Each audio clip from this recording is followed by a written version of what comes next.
Welcome back to the No Tact Talk podcast. This is Jay yet again with another episode with an awesome guest today. Last episode, if you haven't caught up, go listen to the last episode. Pause this one right now and go listen to the last episode. It was the Jay's therapy session. This is the first time that I've been actually pushing on social media, kind of like really like being not really vocal. I've been vocal about it, but like it's the first time I have like put it out, like letting people know to go listen to it. Usually I just let them get it if they subscribe, like a nice little tidbit. But I've been getting a lot of great feedback on the therapy sessions and mainly encouraging, black men especially to go to therapy. Super important. But if you like that one, let me know, leave some comments, all the other good stuff. So right now, I'm pretty cold. Not like the coldest right now, but I'm pretty cold because I am one of those people in Texas that does not still have water or power. No, I have power. I don't have water or heat. And we're not gonna go into the whole conversation about how that works, but you can look it up. I've been explaining like a million times. But I started this mindset about this whole thing. Of course, if you don't know about this at all, I mean, Texas got hit pretty hard from a winter storm. Pipes were bursting, houses were being flooded, people were passing away, and we weren't ready. I saw this video. People are like making it funny, but I saw this video of people in the South, me being from Alabama, that are not ready for any type of winter storm at all. And we can handle everything else in the world when it comes to some snow. If it's more than one day, it's a wrap. So Texas, the biggest state, I think was second, third biggest state in the country, could not handle a winter storm. They was trying to secede from the country. It's crazy. Anyway, so all that to say is I could not let any more days go by. I had to make sure I got a recording in. Y'all are lucky today. I mean, y'all are really lucky. I've heard a bunch of podcasts with the guests I'm about to bring on now. She's super dope. I mean, in the best way possible. Super professional, and she's super fun. We have Iffy Ibekwe, right? No, I'm sorry, Ibekwe. You Ibekwe. almost had it right. Oh, I said it right the first time. You Ibekwe. did. I spelled it out in Ebonics for myself. I put E dash Beck and then Uh-huh. way. That's Ibekwe. yeah, but you didn't say it. Yeah. Now you said it. I had to make sure I said it right because people will say my last name is Coates and they be like Cotes. I'm like, no, I don't speak Spanish. Like so they always mess my name up. So I always make sure that I get people's names right. But I'm gonna Yes, read your bio Ibekwe. before we Ib- get started because I Okay. love bios. I love that. I love reading it. We talked about Maya. Shout out to Maya. She's super dope as far as how she puts everything out and brought us together. And she hypes you up too. I don't know if you know that. I don't, but she's a She's like, PR major. I think that's just her. That's just what she yeah. does. I She's don't know like what she iffy. Like does, she's but she like, gets me booked. yes. Which I mean, I think I already seen. I would know. I was tagged maybe twice for you actually, Uh-huh. and it's funny because I had like a queue of people every quarter. I had like all my people set up, and you were like, I think in like April I was gonna hit you up with something. And she emailed me. I was like, yes, because like I think two people hit me up about you and tagged me. I think she put something on like a podcast thing. And I was like, yes, I love what she's about, all the stuff that you're putting out.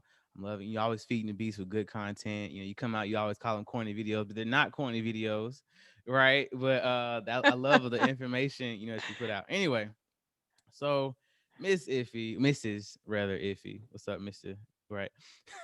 Believes that every woman deserves to make decisions that affect her, which is the woman, right? A woman can accomplish these decisions with wills, trust, and other estate planning documents. So I had a bunch of strong women on the podcast, and this is a different take on it again. I'm always talking about how women are so multifaceted, and I never even thought about this arena. So let me keep going. Emboldening women is if he's calling, and she's also passionate about speaking with entrepreneurs about entrepreneurship and supporting other women. She went to UT. Okay, I'm an Alabama fan. She went both her degrees. It's cool. I work right on the campus in the Adobe 21 building. I do. But she definitely knows what she's talking about. 14 plus years, right? Was it Hmm. 15 now? 14 plus. Don't make me be a liar. Uh-oh. I I'm think it. gonna say plus then. Yes, just say plus. Because I'm like, isn't it 15? I graduated in 2006 from law school. Oh, don't ask me to do no math. I'm Yeah. gonna say 14 plus. No, what I say all that to say is that she knows exactly what she's talking about. Anybody that I have on here is definitely knows way more than I do about a particular topic. I'm just good at running my mouth, right? But you really like have put in the time for what you want to do. But when she's not spending time with her remarkable husband, four spirited children, I want to talk about that first, by the way. She runs a What, the series. husband or No, the children? the spirited children Oh, part. okay, yeah. I like that you um, caught that adjective. I was like, yes, how can I describe how I these little live? munchkins. Yes. Mm. Oh, but I saw that it was the we read her book club. We'll talk about Hmm. that here in a second too, which focuses on the study and the discussion of literature authored by women of color. So, Hmm. with all that being said, insert the applause here somewhere in the post editing. Welcome to No Tech Talk Thank you Podcast. so much, Jay. It's always so awkward to like hear someone read your bio as you Yes. sit there. I'm like, okay, You done let's get stuff. Okay, through it. bye. I know. I try to make it quick. One lady gave me like a 2 page bio. Wow. I will not kid you, and it was in like 12 font, maybe a couple of like paragraph, and it was. I get it, you've done a lot, but she put stuff in like professional, like knitter at towards the end, and it was just everything she's ever done. I was like, okay, we're gonna shorten it. It's super Okay. fun. I'm not going to hate on the professional knitter. Yeah. I have been a knitter since I was the age of 9. Miss What's the Pauline biggest taught knitter? me What's the biggest, I guess, project you've done? a sweater. Okay. Is how warm was it? Was like a super thick sweater? Listen, I grew up in the Middle East. I was telling you before the call, it was Yeah. not for use. It was just to get through it. Oh. So I made a sweater. Okay. But I was like in single digits or I was 10. I mean, Hmm. it was a big project. So It to is a look. big project for a knitter today because most people who do knitwear, a lot of them do Hmm. it on looms. So it's not like Hmm. you're individually doing the stitches. It's like they just run that across the machine. So Oh, they're it not was a doing it big by project. hand like we see in like the movies and stuff. Yeah. Okay. And we used Okay. to do those like I feel like this predates you, but those Bill Cosby type looks. But Yeah. mine was from pattern books, so it was for a little girl, like Hmm. a child sweater, You start with but like a square and then work your way up, I guess. I think that's how they not taught for a it. sweater, but a lot of Okay. it is just like piecing it and knitting it down and tapering it and sewing it together. It's a lot. That's a cool little skill I didn't even know about. Okay. Anyway, so let's talk about the family for a second. I always got to shout out the family, spirited Yay. children. I want to go from like the support kind of angle. I actually somebody hit me up today and it was like, well, I'm not gonna shout them out. Obviously, we'll talk, who they are, but it was like, I'm a successful woman, blah blah blah blah. Why doesn't one nobody want me? I'm like, and that's like a question that I feel like women that have reached any type of height, feel like they reach to a certain point and they're like, well, I always feel like I have to dumb myself down or da da da. Da. So I want to like Uh-uh. talk about your husband for a little bit, how he supports you, and obviously your kids love mom, just to kind of get an idea of what that looks like. Yeah, I mean, I don't buy any of that, Yeah, honestly. I don't buy into that. When I was coming up in the game there you in go. the 2000s, the whole refrain was there are no good black men. All of Hmm. them are either incarcerated or on the down low, and all of the Right. ones that go to college or have degrees, even though that may not mean anything, Yeah. are taken or everyone's competing for the same pool. And I just never bought into that. I Hmm. mean, I remember hearing that and thinking, well, maybe one day, maybe I won't ever be married, Yeah. but I certainly wasn't counting myself out. And I also wasn't one of those people who necessarily was limited by race. Hmm. And so I always feel like there's a pool of whomever you want to be with out there. Hmm. You just need one. I mean, and I just never let it stop me. So I met my husband through a mutual friend. He Okay. was in school in Pennsylvania, and I was here in Austin. I was a baby lawyer Hmm. in 2007 or 8. And um, he ended up coming down here to get his master's degree at Texas State, and Okay. he could have gone anywhere. My husband is like a brainiac. Like he masters tests. Like that's what he does. He's an academic coach. So he coaches Nice. Oh kids, wow. but he's like a national merit scholar, one of those test takers. And I am Yeah. not. I mean, he's like he remembers stuff from like 11th grade, physics too. I'm like, Still knows the I didn't even Pythagorean know. theorem. Oh, Right. for sure. Yeah. Weekly he's coaching on that. And so I was like, why would you come to Texas State? You could have gone to Harvard, Mm. and it was because he wanted to be near me. And so Mm. I'm not a wallflower. I am a very talky, chatty, Yeah. strong, all the stereotypes personality wise. And it just didn't phase him. And honestly, I wouldn't even be where I am today as an entrepreneur. I certainly did not think I would be having 4 children, and Mhm. especially in a pandemic. And so that's Yeah. only really due to our partnership, like the Mhm. fact that we really have a great thing going, in Yeah. our relationship, and him not being intimidated by me at all. He's also an entrepreneur, so we are a very non-traditional Oh family. yeah. Okay. And so, yeah, I Is wouldn't he be like in the anywhere. public eye a little bit, kind of like you, or Am I like in the public eye? you doing podcasts? You pushing out good Oh, content, making well, videos. We know when you put yourself out to the public, that's in the public eye. You ain't got to be okay. Beyonce, Listen, right? I don't want to be Beyonce either. I'm like, Yeah. there's a lot that comes with that. A lot of stuff of what Um, you do, people are, I mean, scared. Like they tighten up. I see it all the that's time. true. Yeah. Yeah, you're right. But I don't know if you've ever heard of strengths finders. Mine is influencing strengths. So I'm a communicator. I am an influencer, like not in the Instagram, Yeah. but like truly that is like my main domain is talking and communicating concepts and like Hmm. influencing people to do things. So that's Yeah. like my sweet spot. That's easy to me. Getting up in front of people is natural, dare Yeah. I say. Like I have no jitters about anything. Like we didn't prep for this in a way like I'm Right. going to ask you this. I'm like you can ask me Yeah. anything. I'll say something. I have to tell people the Uh same thing. yeah, Right. I just like talking. My husband is not like that at all. I Hmm. always tell him, okay, here's what you need to do. You need to do some videos. You need to do, and he just He's doesn't like, have nah, any that's not. desire to do That's that. crazy. My wife's the same Yeah. way. She's in the PT program herself, and Oh, everybody nice. like around us, like, man, you can make something out of this. You can do videos like these guys on Instagram. She's like, nah, I just want to do me, do my little practice. Yeah. Like nobody. A lot of people don't want that. They have to have Yeah. like a kind of a zeal for that. I get that. Absolutely. And he is I mean, I think God puts people together where you're so opposite sometimes you're Balance. like, how did we end up together? Like, Oh my like goodness. and we're 10 years in. I mean, we're about to hit our 10-year anniversary in a couple months. Nice. And so it was just like, wow, I really didn't even know that about you when I met you. And you still find out stuff. And, Hmm. he's a big Star Trek fan. I mean, Okay. all the Star Treks. I can't tell you, you know, anything about Star Trek. He loves Okay. aviation and Oh yeah. flying, and he watches like flight simulation videos Mhm. and like, I Did mean, y'all like get it's the runway entertainment. yet? Did y'all get the runway yet?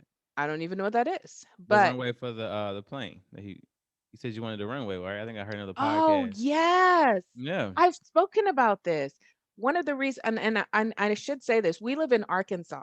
Okay. We just moved to Bentonville. I went to UT and I have my practice in Texas still, and I go back and forth. I mean, our whole family goes back and forth because that's like, it just feels like home, Yeah, like a But second home. Yeah. yeah, but one of the reasons that we moved here is because, I'm really into nature and plants and outsideness, and he wants to fly.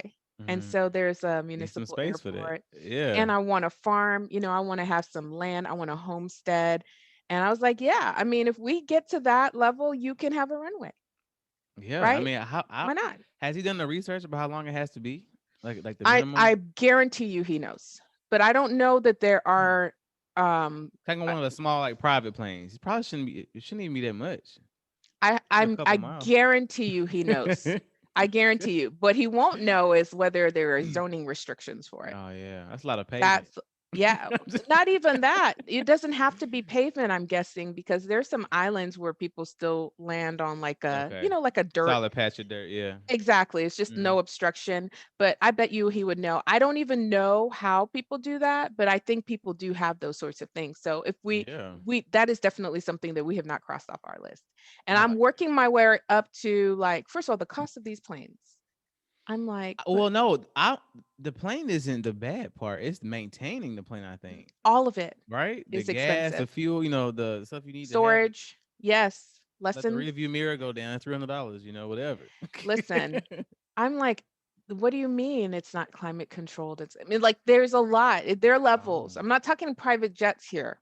I'm talking plane. And just so the I'm like, but window. why wouldn't I just get on a Southwest plane? But yeah. Yeah. So that's one way we're different. And so but we both know like, oh, hey, I like land. It's beautiful how out here, climate's mild, Yeah. and he likes flying. And it's like, oh, we love adventure. So that's one thing we could do together and both advance like we have family values Yeah. essentially, like we have for our businesses that we wrote out. And like when we make decisions, we make sure that they line up because those are things Hmm. we agree to, even if he might be a Trekkie and I might really like, So old you might like English. Star Wars maybe then, right? So Star Trek, No, that's the bad. Okay. I no, I have no Okay. desire for any of that. But I What's like do your like uh, period pieces and dramas and stuff like that. so The you was opposite. watching Scandal?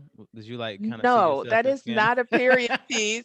No, I meant like I thought you meant like you said dramas and stuff. That's why I Yeah, was. like I like things like Downton Abbey Oh. and yeah, like truly like BBC masterpiece theater, Mm, okay. those sorts of like old Did you watch Dickensian was movies. it Bridgerton on Netflix? Bridgerton. I did Okay. not like Bridgerton. I know that that's really popular. It was terrible. Um, it was I knew what he was doing the okay. whole time. Let me just say that. I knew He's exactly what he was he was just doing. on SNL and he has a lot more range than Bridgerton allowed him as an actor. Really. He's a good actor, but that was just like one note. So, and the costuming was terrible. So it was It distracting. wasn't true to like what they would regularly wear in that And I period. only know this because I did a deep dive as one Yeah. does. But yeah, some of the tailoring was off. I know they were trying to make it fantastical, but even the way it was like put on the actresses was Mm. just like, oh, that is I saw terrible the tailoring. age group. I think it was from what 19 to 31 or something like that. Oh, 32, I I think. believe it. And that's Maybe I'm a probably why. little too old for it too. And I think that it's the best show ever as far as ratings on Netflix. So I'm Yeah. down for that for Shonda Rhimes, but you know, I like that she's like breaking off, oh yeah, into she's other different making things. She's not like a one trick paths. pony at No, all. yeah. And she's exposing dirt too, letting people know like how she's been treated by ABC versus Netflix. And so Oh, I that's what respect Dave that. Chappelle did with the Yeah. Chappelle show. I think it was Yep. HBO or something like that. But No, or- Chappelle show was on Comedy Central. that's who it was. Yeah, I And think they he owned got they just got him everything. back, right? I Yep. think. And they paid him millions of dollars. He got his name back, which I love what Chappelle is doing because it's almost like when you watch, I don't know if this is the weirdest like Yeah, reference I'm about to make. One of the things my husband, our whole family enjoys is American Ninja Warrior. I And love that so show. It's it's kind of like, cute. Yeah. yeah. And so it's like when they beat the warp wall Hmm. years ago, like the warp wall used to be it. Now there's like Yeah. levels to it. Like Now it's it's past the warp nothing. wall, right? Yeah, you get like extra and then you can go up. And I feel like what Dave Chappelle did would just from a legal perspective, ownership, how Hmm. ownership matters even at the beginning. Because a lot of people are like, oh, just put me on. I'm just excited to be making Here. any money. Meanwhile, they've sold their soul. They've Yeah. sold their name, right? And so he can't even use his name. Can you Wow. imagine? And now that he got that back, I think it's allowing people to say, "Okay, I don't know where this is going to go, but I want to Mm. own this." And I love that. I love that about it from a creative person's perspective, Hmm. like a creator. You have to be able to say, "I want my name. I want to hold on to ownership." Yeah. And the hard part is walking away if that's like a gamble. But the downside is being superstar and you still don't Yeah. own your name. And you may not have the platform of Dave Chappelle to come and ask your fans to boycott anything, That's right. right? And even So still, he came out the right way. I feel like put a lot of specials out, and then he kind hmm of got down to business. He had yes. all the conversation that he had been hearing about for the past 10 years. I think that's how long he was gone or whatever. Came back and did it the right way. He even the first thing he did was address Kevin Hart about him being like the big guy at the time, Yeah. and it was. I mean, he did it perfectly. And I think it takes an amount of He's a clarity. master. Well, yeah, clarity though. Like it takes Yeah. time to like get to that point. Like you plan stuff out with your husband, you can't just go get a runway. It takes time No. to plan. And I always think about Law Abiding Citizen. How it took him 10 years to get his like perfect revenge on everybody. You seen that movie? Who? No. What is It's with that? Jamie Foxx and goodness, what the guy name? Oh, I feel like I can look it up. I'm not gonna look it up. But I mean the guy, so these people broke into his house pretty much and then like raped his wife in front of him while he Oh was my tied up. gosh. Yeah. So then he was still trying to be the good guy about it, but because he's going through the legal system, and then the prosecutor just did like a deal because he knew he wasn't gonna win it because the other guy had like some connection. So he just got like 4 or 5 years, or whatever, right? So the guy's pretty much, and this is an older movie, so I can tell the whole thing. But 10 years later, come to find out, dude got to jail on purpose. Went to jail on purpose. Dug a hole To, from like his house, okay, to the jail or to his little spot. It was like a mile long hole from the cell that he wanted to be into, and it was a whole thing. But I always think about the preparation that it takes, and even with like the podcast, I said, okay, well, when I first started and none of this whatever was here, and I said, okay, well, I still want to put out good content because when people start hmm things in general, they just want to make sure everything is perfect, how they see it on Instagram, and what I said. No, I said, is your content good? Is what you feel like you putting out? Is it good for you? Yes. Is the best that you Yeah. can do what you got? Yes. Yeah. And so all the other stuff will come later. Like I still love this mic. I got one like in my cart right now that I could get, but I said I'm gonna let the podcast pay for this $300 mic. I was Nice. like, because this is I gonna have be a like my really cool graduation. mic, but I never use it. It's my That, husband's mic. that's a blue. Mm-mm. It's not a good mic. It's a good starter mic for sure. This is like this is an intermediate mic. That's Oh. the starter. That's like a blue mic. Nothing's wrong with them, but like the point to shoot, I guess like this, that's gonna pick up everything. So Yeah, it can pick up my children in their room yes. if it's on the wrong setting. Well, And I'm like, because it's like a circular kind of it mic. It's the is room mic.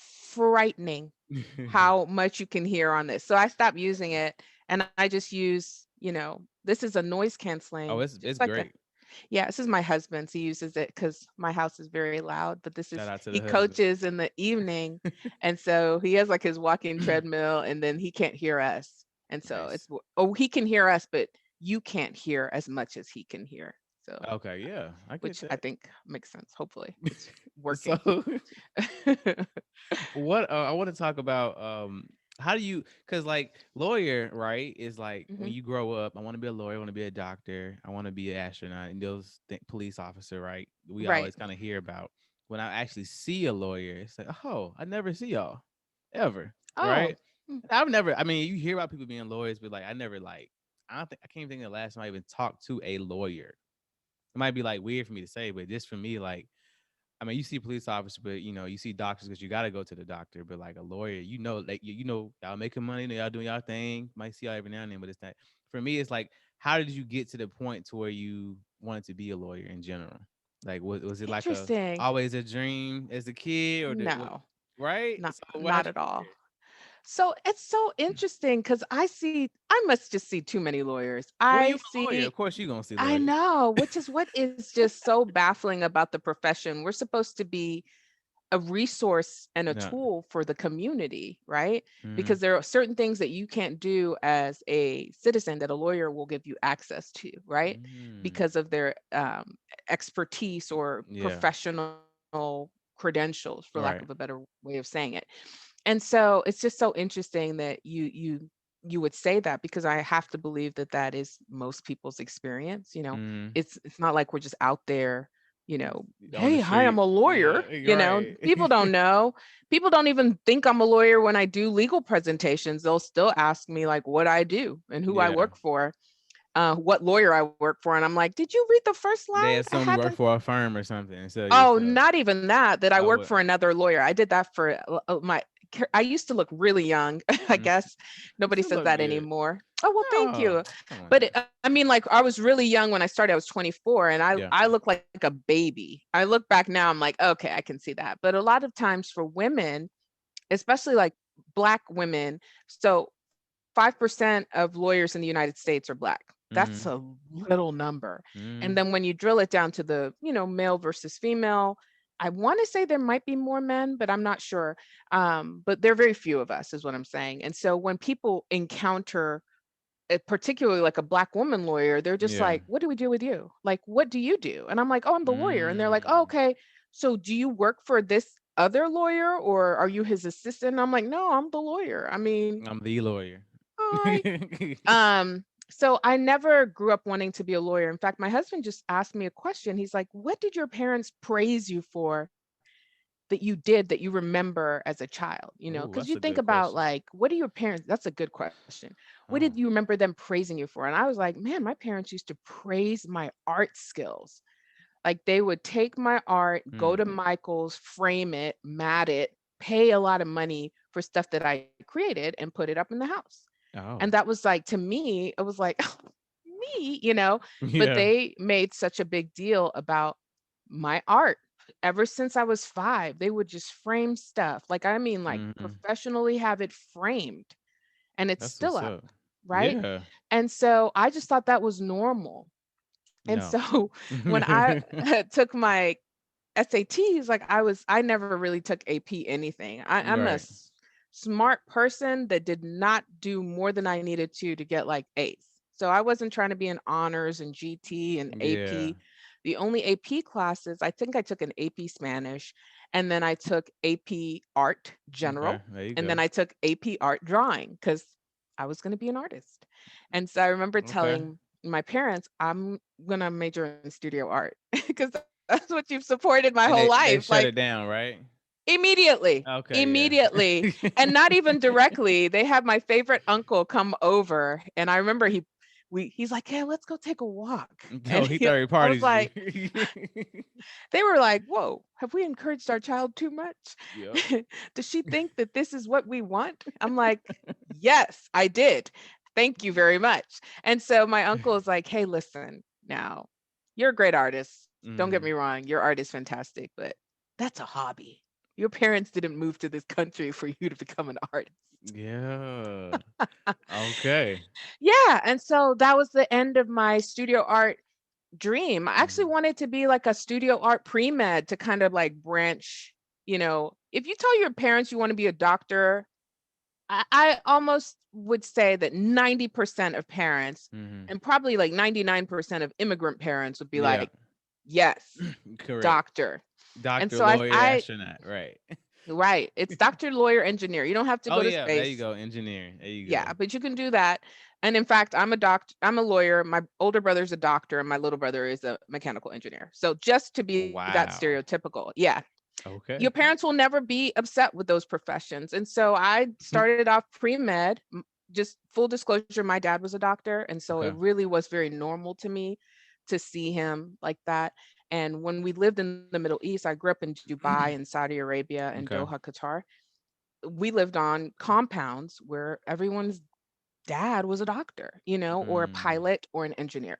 So it was very normal to see like Black doctors and Arab Mm. doctors and South American doctors. It's just like, it was just normal. So when did And so so, they moved over here, and so they were still giving you kind of that culture, or was it like they were trying to get you to be, I guess I want to say more American, like it was trying to get you no, integrated? my parents never, they Well, no, because never I wanted, heard like in a lot of different cultures, like it would be like how how they grew up at home, but they would still want you uh-huh. to go out and quote unquote be normal or whatever. Yeah, I mean, I don't know. I don't know if I'm answering the right question, but I never had that. My parents, the disservice of being like an immigrant, like I moved here when I was 11. Okay. And so I didn't have like so much cultural competencies short of pop culture. And that Oh, was okay. not censored in the Middle East because very conservative Islamic countries, right? Right. And so them moving here was purely for education and opportunity, not Okay. to assimilate at all. Well, I mean, Uh, that's what I'm saying. Like, I mean, I'm not trying to dive too deep into this, but I mean, oh I've no, heard you like, can. it's like, it's different though for everybody. And like, I get the whole doctor, lawyer, engineer thing. Obviously, I think Toby Wingway, Uh-huh. right? He had his whole dynamic where his mom, he was like, Toby, why do you hate me so much? Like he says it like on one of his, I think his Hilarious. NPRs, I love them so right? much. So that It's whole the dynamic, and absolutely he's like, I that. want to do music, and it was like, oh my god, They're like, kill um, me now. Why would you do this to me? We've worked so hard. How will he yeah, support us in our old age with music? And now they're like, my you're son. so successful. Uh, For me, when did I you see grew my up, son? oh yeah, right. When I grew up, it was they just wanted me to find something. Yeah. My parents a lot older, and they just wanted me to, be happy. Obviously, make money. It didn't have to be like astronaut. It didn't have to be janitor or nothing. They just say find something that you're good at. Find Yeah. something that you're passionate about. And so that's something that kind of stuck with me. I always give the example. I was like, it don't matter if you're working at Wendy's, you the fry guy. You can make the best fries every day, and that comes down obviously to our faith too. You with wherever you're at, you want to do as if you're doing it for God. So I tell people, you want to be Yeah. the fry guy forever. You might want to be the manager one day. Get on meat, right? I don't know, but Yeah. it's just getting people to kind of have that mindset about everything, Yeah, not Nigerian parents are not like that. Like they no, they don't care about what's going to bring you joy. Like if you not at all. They think about what's going to bring them joy a lot. And that's so they can because of their brag. circumstance. A lot of them, my parents' Yeah. generation grew up in wartime, like my Okay. tribe. And so they're in like survival mode still. Hmm. And so like the idea of like what brings us joy and doing it unto the Lord, they're like, yes, be a doctor unto the Onto Lord. the You know what I mean? Like they don't care about your art skills and your Wendy's fries. They're like, I didn't move here for you to dip fries, which is terrible, but like their children aren't no, raising like I get it though. That's you know what. what I mean? Like they're coming from struggle. And Yeah. so they're like, no, no, no. I know the blueprint that'll make your life easier. Better. That's the Right. way that I'm going to steer you. So if you go that way naturally, there's no friction. When you Okay. start being like the Toby Toby, Wingway. yes. Or if you start being like, what's her name? Uh, she did a comedy special, Mama, I Made It. She's on Oh, Insecure. not Oh, what? Molly's character. I don't know what her name is right Oh, now. shit! I listen to her podcast all the time with the gems. Yes. Jesus and Jollof, the other one, not Oh Lovey. no, you talking about her? I know Jesus. Yeah. I thought you talking about the light skinned one. The Who's a light well, skin? she's Oh from no, like no, no. She's from she's the islands. yeah. No, Oh I'm my goodness, talking about I love how we know exactly what we're talking about, but we it'll can't. come. It'll I've come. heard her podcast too, but she had another one. It was another girl. She had a separate one by herself, and No, she it's the other Jesus way and around. You're Jollof. thinking of Lovey Ajayi Jones. She has Yeah, Rants Lovey and Randomness, and I think it just became something else. And then she does Jesus and Jollof. with And the somebody else. girl she does it, the woman she does it with is That's who who you I'm talking thinking about. of, Oh, okay. but I can't remember her name right now. It'll come to me. But like she has a whole comedy special called Mama, I Oh. Made It. And it's all about like she had a science degree and then she wants to do comedy. And her parents are like, you want to be a Molly, Jessica? I know who you're talking about. The Yes. friend, everybody who hated Yes. Molly because she was acting crazy Yes. the last season. Yes. Insecure. Yes. Okay, tall, dark skinned chick that she had like the Yes. short hair and the bob and the straight. Okay, yeah, yeah. Yes. Oh, Okay, I don't know gotcha. why her name escapes me. I even Me follow neither. her on Everybody knows her as social Molly. media. Did you see that Yeah. one video she did where she was kind of like talking to herself, talking about like the end of the season? No. It's funny. It's like maybe two or three. She recorded herself like three or four different ways and put them all together as like one big conversation. It is so funny. It's like I have to Really? send it to you when we get done talking. But it's like I'm like dying to know her name now. I don't know why it I'll is look it up. escaping We me. can do Yes, this. we can We do can do this. this on the air. I don't even care. Molly. It's just I mean, she has the and she's younger than me by a few years, but she has the quintessential Nigerian experience of trying to do Yvonne Orgy, I think. Ivana Orji, yes. Yep. Trying to do what you love, right? Like Hmm. how that causes so much friction for parents who send their children here or have moved here because they want to have a better life for their kids, because Yeah. they want their kids to turn around and take care of them Hmm. ultimately. And um, so that's kind of a long way around how I started off was being pre-med because that was a Yeah. frictionless path. And, I'm sure my dad was very flattered too. My dad was awesome. My dad has passed away, but he Hmm. was a very big supporter of me, like as a woman. And he told me things that I hold very dearly today Yeah. that have really served me, especially coming from such a patriarchal background as a Nigerian. It's very male dominated Yeah, for sure. society. So he was a unicorn. And so I ended up remembering when I changed out of pre-med, I was in at UT, it was 2001, and we had 9/11 happen one September morning. Mm, And I remember the one fun class I was in was advertising, intro to advertising. The rest were like genetics, yeah. organic Super chemistry, boring. horribly boring courses. And I'm a creative. As you know, I'm a creative. I've always been one. Yeah. And so I remember thinking, well, if the world is about to end, I don't want to be sitting in organic chemistry with 500 other people. People who were sitting in the aisles, literally trying to get the professor, Dr. Iverson, Professor Iverson is his name. I don't know if he's retired, but he was the Mhm. best OChem professor. And I was like, I don't even care. And then like genetics, I was like, I also don't care. And I grew up Mhm. going to hospitals. I don't like how they smell. I don't like being around the medical facilities. Like I had a Yeah. lot of personal experience because my whole life, my dad was a doctor. He wasn't like, oh, when he was young, he was in school. He had been a doctor for at least For 8 like, years before I was even oh born. wow, And yeah. so he was like an older dad, you know, and so very established professor. He taught at UT Houston Medical School. Mm. And so, yeah, I was like, yeah, no, not for me. And then I became a creative advertising major because I was really good in creative When advertising. did you tell them instantly like it's Yeah, a I major? remember, you know, and then I had a call from an auntie like at 5 a.m. one morning. She's like, "So I I heard you hear ruined that your life. you're not pre-med anymore." I'm like, "No, I'm going to do something I love. I'm going to be Right. artistic, but be able to get a job in advertising."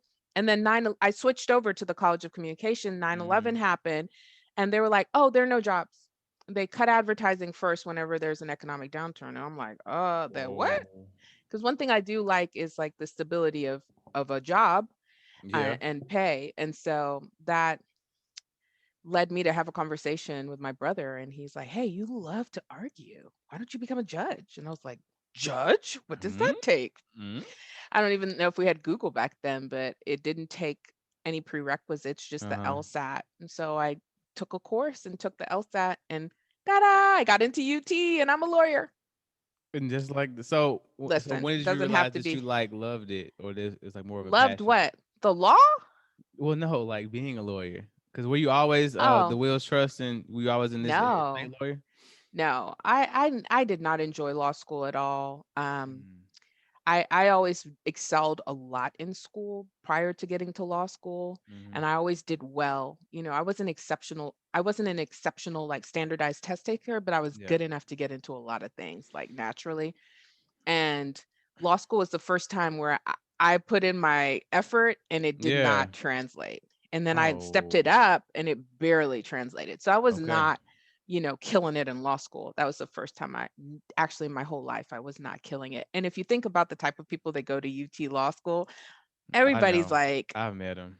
Oh my listen, goodness. we're an intense bunch, but we can't all be number one. I put a guy in the army that I think what was his major? It was something crazy, but he went to China for like 6 years straight.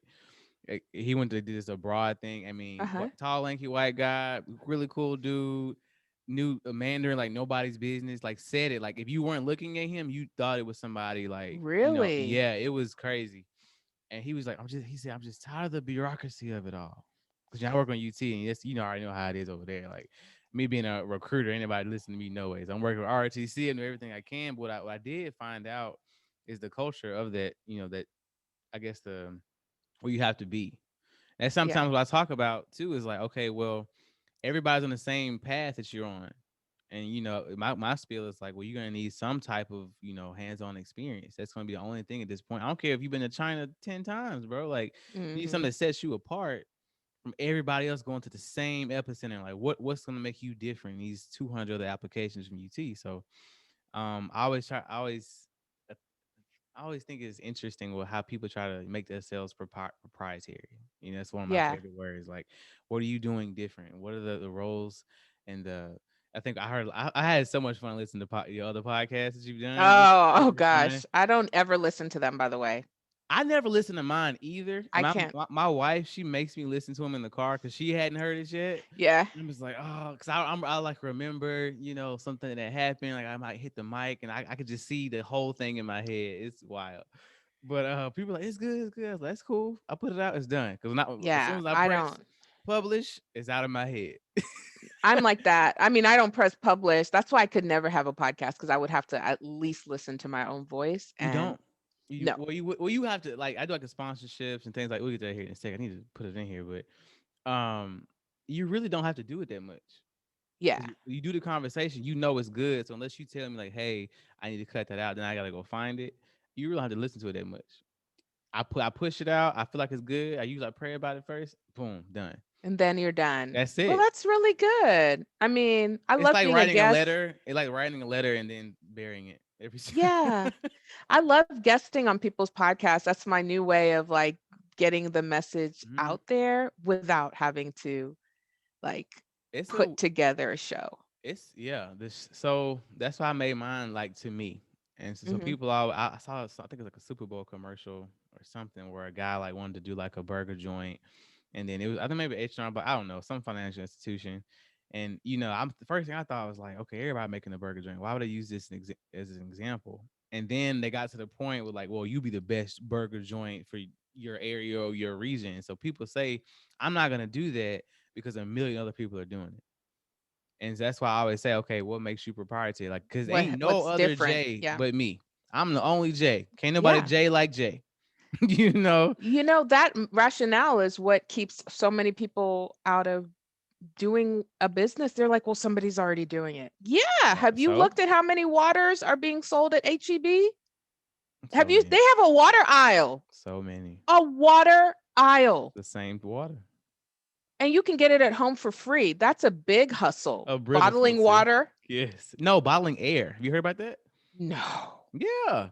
I saw it on a Two Chains episode. I think it's like the most richest or something he called it, but like it was a guy that like bottled air. He mainly sold it to like Middle Eastern like countries and continents and stuff because they had such bad air in certain areas. So he would take the air from like the Appalachians or something, legitimately bottle it, and then mail it and sell it to other countries. He's selling air. He has a machine or whatever. He goes out this little facility that legit sucks air. They put it in a canister and they sell it. And you don't know if you've seen the pictures, but especially in China, it's so overcrowded. The population, I mean, what's not population, but the Yeah, pollution. pollution. I'm sorry, yeah, Yeah. it's so bad. They're walking around like a butyrol. Like it's bad. You got to send that to me. I That I will. I have gotta take notes for real. never Yeah, heard of. they sell. That's Yeah. incredible. No, and so the reason I say that because you can people say they can't make money. I'm like, that's impossible. And You can make money. you can make money doing anything, hmm And that's why, like, when I see people on the side of the road, especially in Austin, these real bad homeless. I think it's like 2-3% now. It's But really bad. yeah, but it's like it has to be mental. I said a majority. Not necessarily. I Not mean, like there's they got something mentally so, wrong, but you get to a certain point to where you just yeah. don't care, and now you just stuck in it. Or your city is too expensive. I mean, No, you can go. yeah, You can walk and yeah. panhandle to Arkansas or Alabama, No, right? you can't walk to Well, I'm Arkansas. just to give you an Listen, example. You can walk to another town in the I live in the Ozarks, okay? I'm not talking about scaling mountains, but I'm just saying like homelessness is so much more than mental illness and well, no, I'm not talking about illness. I'm laziness. just talking about you get. Let's say you lose your everything. It's expensive. Lose your job. The perfect storm. And I think about all times in my head, like, okay, well, right now, if I didn't have nothing but the clothes I was wearing, what would I do? And I would create like 10 different, scenarios. And I don't know if it's being Yeah, insensitive or not, but I'm like, it's I'm saying like you. probably a little insensitive I'm asking, because so help me out. not a lot of people are wired like this. Like I'm telling you, like it might Oh, sound okay. like if I were there, this is what I would do, right? Mm-hmm. Right. Just like there are people who would find ways to maneuver in, the ice crisis, right? They're like, Yeah. okay, we're going to do this. They're just ideators. They come up with ideas and make other possibilities. But some people, they literally do not work like that. Like Yeah. things like that can be so devastating That it that just ruined. instead Yeah. of more like, okay, and you're young also, I'll give you that too. Like there's a certain level of Well, life where you're I like, was realistic. I said, okay, let's just say I got $25 in one day just from standing inside the road. I'm gonna go buy the best pair of Dickies or something from like the swap meet, whatever. Wear the same ones like a month. I'm gonna live behind the McDonald's that I want to work at the dumpster, get some food. It's gonna suck for like 2 months, but I'm gonna still be able to show up and halfway clean, But you're but right though, that with the mindset does behind it. something to your mind. You know what I It mean? Like, does. I mean, you say that in theory, but if you see people, let's use this winter storm as an example, Yeah, who yeah. live in wonderful big homes, cavernous homes. Mm-hmm. When it's cold, It don't matter what you got. they're burning furniture, okay? Like it's survival. They're not like, you know what? I should start an ice delivery company, right? I should start a water delivery Yeah, company right now, or I should start clearing roads. It's not like enterprise is what comes up. It's yeah, literally survival. And so it's very hard to like it's a huge problem, for sure. I'm and not in their it's in shoes. Yeah, Austin it's a it's bad. horrible problem, and a lot Yeah, of it does have to do with the cost of living there, services, resources allocated. facts. We will always, like the Bible says, the poor will always be among us. Mm-hmm. always. And there's levels to it, right? There's houseless, and there are people who are barely paycheck to paycheck, making rent, stealing Mhm. from Peter to pay Paul. You know what I mean? Yeah. Like it's just very complex. So I'm very sensitive about um homelessness too. I really That's the Yeah. one group that I really had a heart for, Mhm. in a particular way, because they actually don't have shelter. Yeah. I've And I've I was had a just chance to had my talk to. garage open trying to close it, Listen. and there are people that could have been living in there happily, okay? Mhm. Because it was at least shelter. And so, yeah, it's a problem. Yeah, I won't get too much into that, but I've definitely had a bunch of conversations working down. I work like right on the off 24th Street in the drag, right? Hmm. And I've talked to like police officers about it because I'm always out, just being out. They don't care. They give us a car and say go. I'm a recruiter for the army, Uh-huh. so like they just say go, And so I've seen the communities that they have, and I've seen other people like, and I would ask them like point blank, like, "What's up? Why are y'all band Some want to together?" live like that. Yeah, that's one. So that's the Yeah, other side. So I definitely some get do. Hmm. getting there and having a mindset. I want to stay on that too, but it's just my original question. We down the I know rabbit we are hole. so far I was from trying. the original. That's why I take notes. No, but it's like, so okay. So for me, I always tell people, what does it take for you to get yourself into the mindset that you need to be in to get where you want to go, right? And so for me, I'm like big on sticky notes. Like I have like wallpapers on my phone. Like right now, I think it says whatever it takes, Hmm. because I'm just so like it's just something in me. Like you said, did the analogy with E.T. the hip hop preacher. Like I'm like the Hmm. pilot, I guess. You got the grounds crew. You got like the people that get everything done. The people what you call them, people that give you the peanuts. Oh, like The the flight flight attendants, they call them attendants. flight attendants. So they make things, they make things. They care about people. They make sure everybody's okay. In these, these big venues or whatever. I think I'm the pilot, high pilot, because I don't care how it gets done. The ground crew. I just have the idea. I see the big picture. You're like So ready to go. yeah, it's kind of like what you were saying. Very similar. They always have these little things that you can identify yourself in. So yeah, I'm the extroverted personality, but like I find myself like even like half of the promo I put out, like my wife, she like, you need to put the video out or edit this way. I'm like, I did, I'm done. Like that's over with. Like I'm the idea guy, and so even when I Yeah. go in, even in church, I'm like, okay, well I see this. I don't know how I'm gonna get it done because I know you good at that part, but I got this idea. You're a visionary. Yeah, and so, but for me, my Achilles heel is just funneling it. It's because I have all these boom, boom, all the time. So now that's okay, cool. All these good ideas. Now we got to funnel it, prioritize it, and Yep. go from there. Um. Yeah.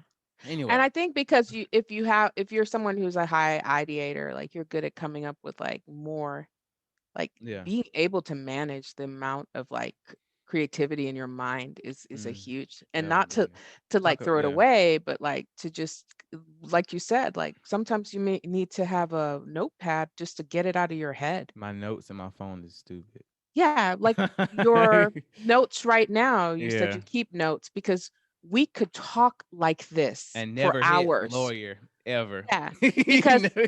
that's why it does matter to have some sort of Yeah. order, especially for a personality type like ours, where we could start at A and we're all the way at M, but we will circle back. We'll remember But you're B. going to Yeah. go through all the rest of the alphabet and then tie it back to A, and Yeah. so, yeah, I think that, when it comes to your example about the people on the drag, I remember when I was a freshman, one of the girls that I had gone to high school with, Mm, I saw her on the drag, and I knew where she lived. She lived in a very nice neighborhood. I'd been to her house. yeah. We were very well off.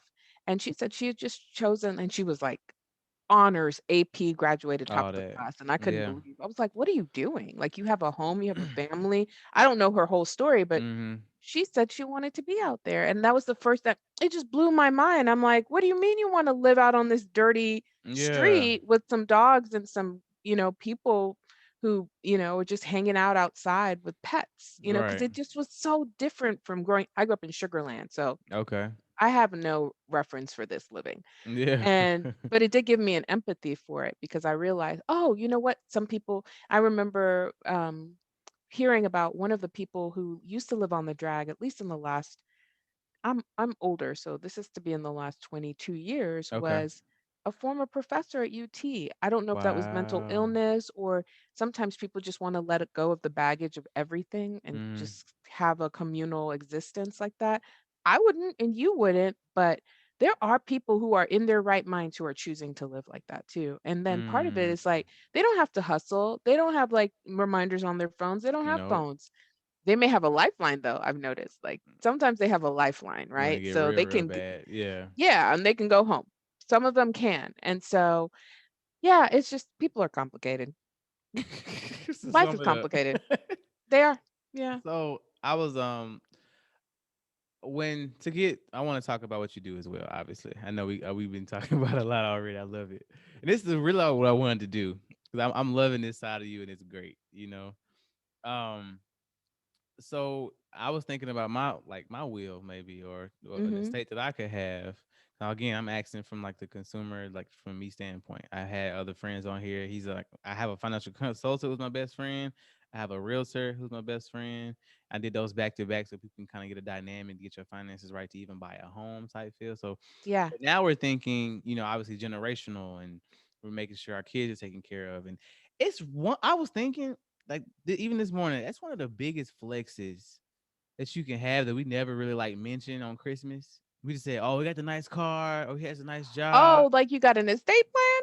Oh, and it's We need to a state, normalize that. right? That's exactly what People I'm are trying to not say. flexing with that at all. Oh, I got to trust from your grandchild. What? Mhm. Like that's the Yeah. flex. I'm gonna pass on that job because my trust is gonna float me for the next year. So I'm just Yeah, I'm really gonna good. look around. I'm just gonna that's what people I got do, like all options. around you. Yes.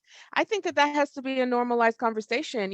Mm-hmm. We are always so excited to talk about financial planning. It's like, finally, I'm going to get my finances in order. I'm going to Mm-hmm. meet with a financial planner and build my portfolio. Right. Or I want to get into real estate. And I always ask people, like, why do you want to do these things? Say her somebody Right? else. Right. Because you've heard that somebody else is doing it, or you saw some celebrity has Right. now done it, or they're buying art like Jay-Z buys art. I'm really big into art. So I always look at, what appreciates and things like Yeah. that.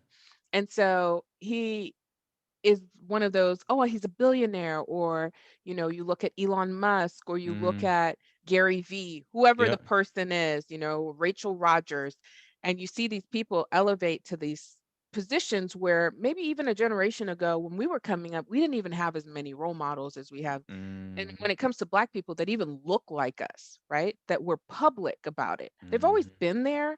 And even historically, the very first Yeah. millionaire in the US that was a woman was Black, right? Madam C.J. Walker. There you go. And so um, those are all parts of the legacy. A lot of the history is forgotten. But when it comes back, it's like, oh, let's do this. We don't do this. There's systemic reasons, number one, why it's not being done. But it doesn't mean it has always been that way. I think And it's so, selfish.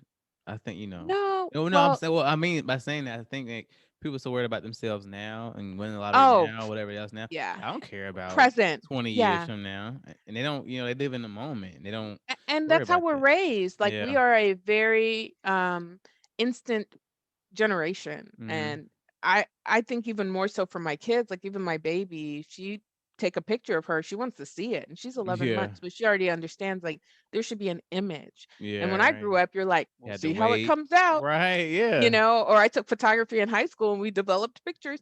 But what I was saying about that is now I think that if you think about that and not in a selfish way, like, yeah, so I can get a big house and live in this neighborhood and I can Mm-hmm. afford this and I can travel here. Okay, yeah, yeah, yeah. Let's put all of that on the table as a possibility. Then what? What do Right. you want to do with it when you will inevitably not be here or if you're incapacitated? Exactly. And that's not the fun part of building wealth, right? Mm. It's the intergenerational transfer. And that's where estate planning comes into play, where you need to set it up in such a way that when you pass away, say, for example, you have a house and you have three grandkids you want to leave it to, or three kids, we won't even Mm-hmm. jump down another generation. Don't give me no children. No, I'm not ready. And No.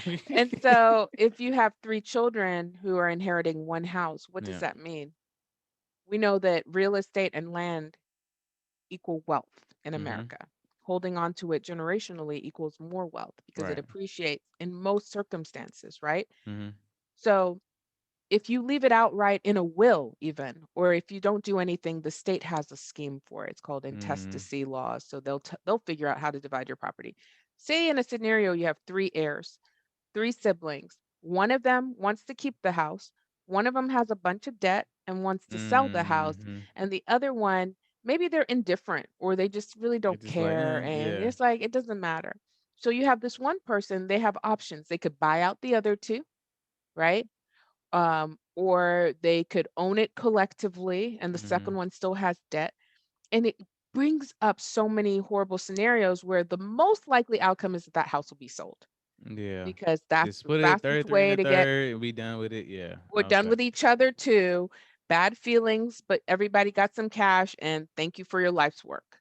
Meanwhile, that property is sold on to the next person, maybe at a Mm. premium for the people receiving the money, but in 5 more years, how much is that worth? In Yeah. 10 more years, in 2 more generations, downtown Austin, how much is that worth? Oh goodness. And so there's a lot of other factors that go into that, like zoning, systemic racism. I don't say this like, oh, people should just not let go of their homes. Property taxes being hiked up because we Mm-hmm. know developers want to build up, whereas you have like a family home, 1,200 square feet, you could have the equivalent of 1,200 people living there, Yeah. right? If you Yeah. build up on your little plot. And so it's a big problem, but one of the ways to help with the intergenerational transfer and setting up things like that so that you maybe kept the house and maybe have that rented out, and then that rental income is paid out to those three Mm. beneficiaries. How you set No. it up in different ways. They can't sell it, but they can make money off of it, and then it passes on to the next generation. Um, that's a family asset that's kept in trust, for example, where Yeah. everyone's benefiting from it, but they can't just be like, I'm gonna sell it. And then that they could also have money to pay property taxes and other things set up. So if you have life insurance, that could be used to maintain that asset within the home. So selling it is Mm-hmm. not the first option. Estate planning is one of the ways that you do that rather than just having stuff go outright. And it might, to Yeah. your listeners, even sound like, well, I don't have anything. I Yeah. don't really own anything. I just got a bunch of student loan debt. There's so many things you can do. And I'm sure with a conversation with a financial planner, even just working with something like life insurance Mm-hmm. and using that to build your estate. But the thing is, you're playing a long game. You're not talking about now, Yeah. you're talking about legacy. And so when you start talking about that, it becomes less appealing to people. But that's the long game. That's So what how do you people have get been people in that doing. mindset? That's one of the questions that I have. How do you get Yeah, you what got it. well if you're talking to somebody that is like not about it right now, what do you tell that person that how do you get somebody to think legacy minded? I know it's like a super long Yeah. conversation, but like what's some of the It's things that you tell them? It's not a one-time conversation. It isn't. Mm-hmm. And it really has to do with like a collective mindset rather than an individual mindset. Yeah. Somebody who's just living for themselves, like, I'm not trying to convince anybody of something that's a fact, right? Yeah. Either you do it or the state will do it for you, right? Mm-hmm. So if you like to be in control, if you know you are building in this life and you know people are in their hustle and doing all the things that young people and people building do, Mm-hmm. if that's something that's important to you, it does not make any sense to have real estate, a financial planner, and not have an estate planner because they work Yeah. together, right? You need a Yeah. team. So you need an accountant, you need a financial planner of some sort, or financial coach. You need somebody who can help you with your real estate. Could be a real estate lawyer Right. or a real estate agent or someone who's just savvy. You need an estate planner to make all those things work together, Mm-hmm. right? And so this is a higher level conversation. If you're truly leveling up, your team must level up, right? I have an accountant. I probably talk to my accountant. mm, I don't know, 2 times, no, definitely more in a month. Like, that's how Yeah. much, like, it Yeah. matters. It's like this is a regular conversation. We meet Mm-hmm. monthly. They do my personal taxes, my business taxes, my husband's taxes, because you know Mm-hmm. what I mean? Like, that's part of our team. We have a financial planner who sells us financial products.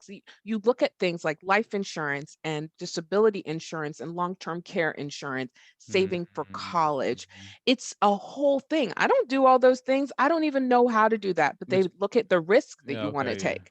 right? Yeah. And so then you also need an estate planner because after I get all these products, where are they going to go? I'm not going to leave my 18-year-old with $3 million in cash if I were to Yeah. pass away.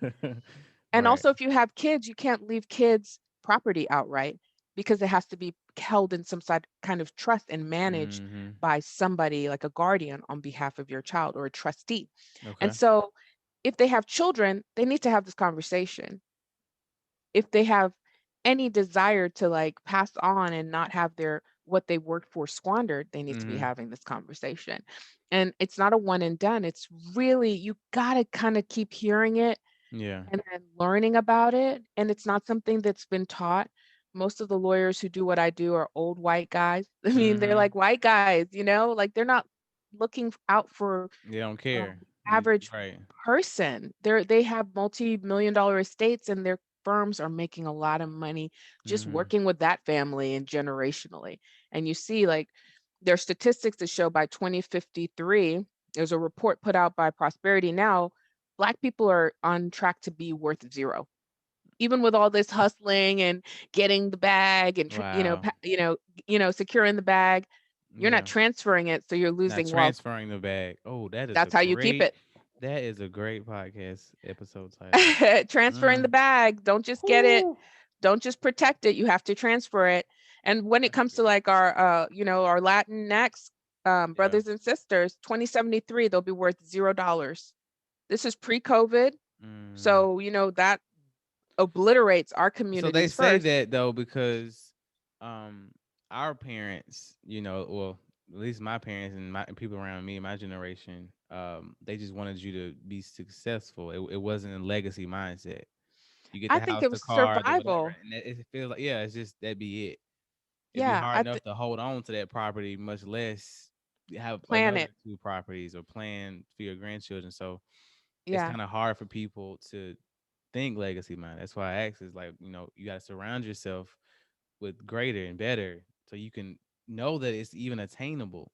I Yeah. was looking up estate stuff today because I'm always researching everything. It's It's like a lot. I'm like, yo, I might need to talk to her myself. And It's a lot. yeah, and so it's about educating yourself. And I'm talking to y'all, out there, because I got kind of mad one time. I'm gonna tell you a quick little story. I got kind of mad because the first episode that we did two financial episodes, same guy, best friend. Um, I was doing really good on the episodes, all of the different things that I was talking about. But as soon as we got to finances, it was like one of my lowest like ones. I'm just like, so the next one we did, I legit made a whole video. It's still up there. I was like, hey, y'all need to listen to this man. And I thought about the guy. He was like, go to ITT Tech or whatever. You ain't doing nothing but sit on the couch anyway. Blah blah blah. Right? I was like, sometimes, and for me at least, sometimes it takes us getting hit over the head or a traumatic experience or something crazy happens for us to get it. I just Yeah. want less people to get it that way because that's exactly how I learned. That's what I'm trying. That's my lifelong goal is just to get things, easily and not have to go Yeah. through nothing. You'll be surprised and probably when you start talking about estate planning. I mean, if Yeah, depending, it's going to be the same. It's even worse than financial planning. People don't want to talk about it because you have to deal with mortality yeah. or incapacitation, which means you're not going to be your healthy whole self. You don't know what that's going to be like for those you leave Mm-hmm. behind. It's a lot. And so I never poo poo on people about not wanting to get into it because it takes a lot of like Just mental awareness, energy to having get those into that conversations space. with family, your Yeah. wife, and Oh, and that's the other thing that yeah. 2053 is just a threshold number. We don't even know what that means, right? Mm-hmm. But what a lot of people will have experiences with is the fact that their grandparents or parents are in the baby boomer generation. They're about to pass on in the next 20, 30 years. Yeah. They have property. They have bank accounts, they have land, right? Mm-hmm. I won't even go into the statistics for land, but that's going to be transferred. And so they're going to need help in doing it too, because Mm-hmm. we've been told a lot, like you just need a will. We Mm-hmm. don't talk about all the other health directives and other things too. So it's just I just get the word out there, and for So if those I who went have down, like it would automatically go to my wife, right? So she had to make a decision and be my wife. Or no, is it it not doesn't. automatic? It's not automatic. I thought it, No. so. Like if I like I don't know was unconscious or something, they wouldn't just naturally want to go to my wife. To, No, they what? wouldn't. What if your parents disagree with your wife? But she my. I thought the wife superseded the parents. No, there is Oh nothing wow. like that in the law. And so these are the misconceptions that people are like, well, my mom will decide. Your mom may not have access to you. Oh. You're an adult. No So who do one they has call? So if you have that estate or that a financial or medical decision set up, Mhm. what does the doctor do? They What, will listen to the person that you set up as an agent for you. So how say do you're they how do they married, but find it? How do they find you or whoever the person yeah, that so does you it? can keep things like that at your doctor's office, Oh, right? okay, So they okay. could have a copy of it and know, okay, this person is their I'm sorry, their medical power of attorney. Mm-hmm. Also, you let the person know who your person is. Most people, if you're married, you're going to pick your spouse, right? Yeah. So they're going to have a legal document too, not just I'm your spouse and that's my legal document. Some people are estranged from their spouses. Some Mm-hmm. people are on their way to getting divorced. Like it's not a cut and dry. And so there's a woman, um, and she was 26. She had a heart attack and was in a vegetative state. Terry Shivo is a perfect descriptor of Yeah. the. She ended up being a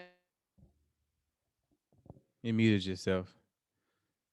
I don't. I Uh, was trying to brush something off my are you keyboard. good?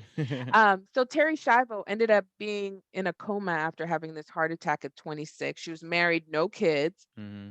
At first, her husband and parents were like, "She's gonna pull through. She's 26."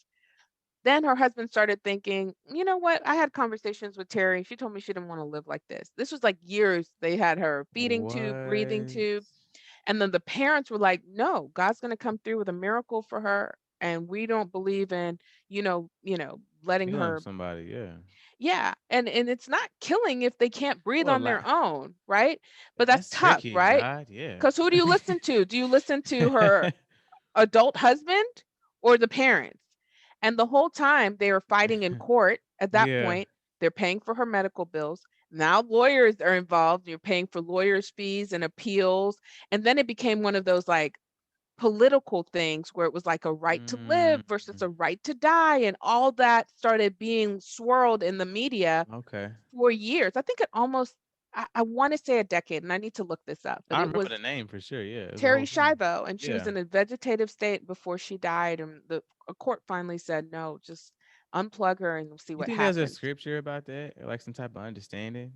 I mean, I I was don't thinking, know, but I don't know what I mean, I don't know what the right answer is, but I do right? know, like, for something like that, just to bring it back to the legal document and how it's not a definite gonna be your spouse, Yeah. is that she could have put her wishes down. No, So she you're didn't not want to. saying I want you to lethally kill me. Like Oh that's the yeah, whole yeah. other conversation. We're not talking about Dr. Kevorkian here, but she could have said, I don't want my family to fight, and if I'm in a vegetative state, don't Then, keep me alive. If uh-huh. there's no brain activity, I want to go, Okay, or and just then yeah, unplug me and see what happens. Let God decide, right? Because you can keep a person alive. make some great points. Yeah. Yeah, because if there was no medical intervention, there are many countries that don't have the luxury of being plugged up to anything, I think it's you so know? important because a lot of what we think we know is off of TV. I think Hmm. we see like these doctor shows, these lawyer shows, like, no, it could just be like I said, like with the wife. Like, no, that's not a thing.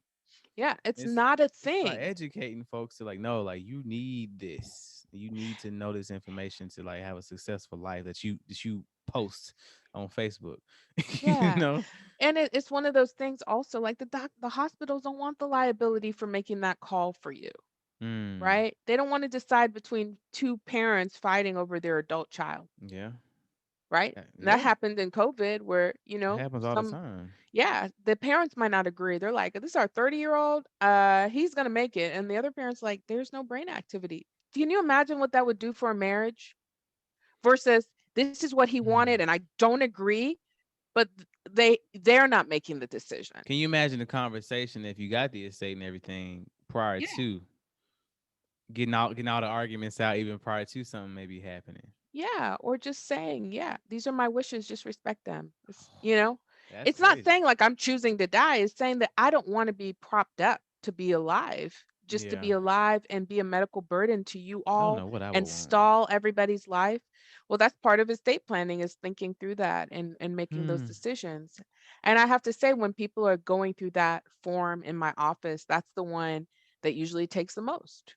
It takes the Hmm. most, like, huh. So we always prep them beforehand because no one wants to think when they're in a terminal condition, this is what I'd want. You don't want to be in a terminal condition, No one's Yeah. like, sign I me think I up. will put a time limit on mine. Like I'd be like, if I'm out for a year, then that's it. I don't want Yeah. you struggling past a year or something. I think that's what I In Texas, it's the way the form is written, it says that if a doctor certifies that you are not likely to survive for more than 6 months, do. Oh. you can talk about the interventions. Like it's Yeah. either terminal or an irreversible. So is it state based? So like if It's I a it happens, state-based no, I'm form, saying and if I do this in Texas and I have this crazy event in New York, New York City or something, is it now I'm on Texas? New York's laws and that my stuff don't no, matter. not necessarily. So if you have things like that, they will respect your wishes from other states. Now, Okay. either Okay. if you were to move into New York or something like that, I always encourage people to get the state form Redo it. so that Yeah. it's, yeah. But there are wills that I've seen that people had done in the 70s, and that's like 40 years ago before they ever redid them. So they're still good wills, even if they got it in Montana. It's still a good Hmm. will. So yeah. Okay. So and the wheels is just I guess going over stuff that you got and who gonna get it pretty much, or is it Pretty more than much. that? Okay. Yeah, pretty much. It's going over all your stuff. If you look around your house, I always give this example. Who's going to get rid of all this stuff? Who's Who's going to getting get rid all of the all the. podcast equipment? Yes, Huh. I just did that for a guy who has a radio. Nice. He has a radio program, and so part of that was all the equipment. I've had musicians who have instruments, Mm. and some of them are worth a lot of money. Who's going to get each one of those? Those are all planned for. Okay. I'm, Yeah. I'm I'm I'm enjoying this. Okay. So Hmm. a question I've been asking a lot of my people that I talk to is what does great look like to you? Kind of a loaded question. I feel like we have like the model great that we see on social media, $1 million, superstars, spouse, whatever, Lamborghinis and everything. I always think about this show I watched where the guy was living in the woods and he was living his best life according to himself. Hmm. He had the bare necessities, one car, solar power, whatever. He has his own little niche, his Hmm. thing.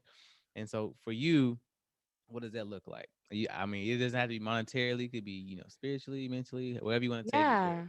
I what does think that look to like for you? me, greatness definitely, I love that example you gave, has to do with contentedness Mm-hmm.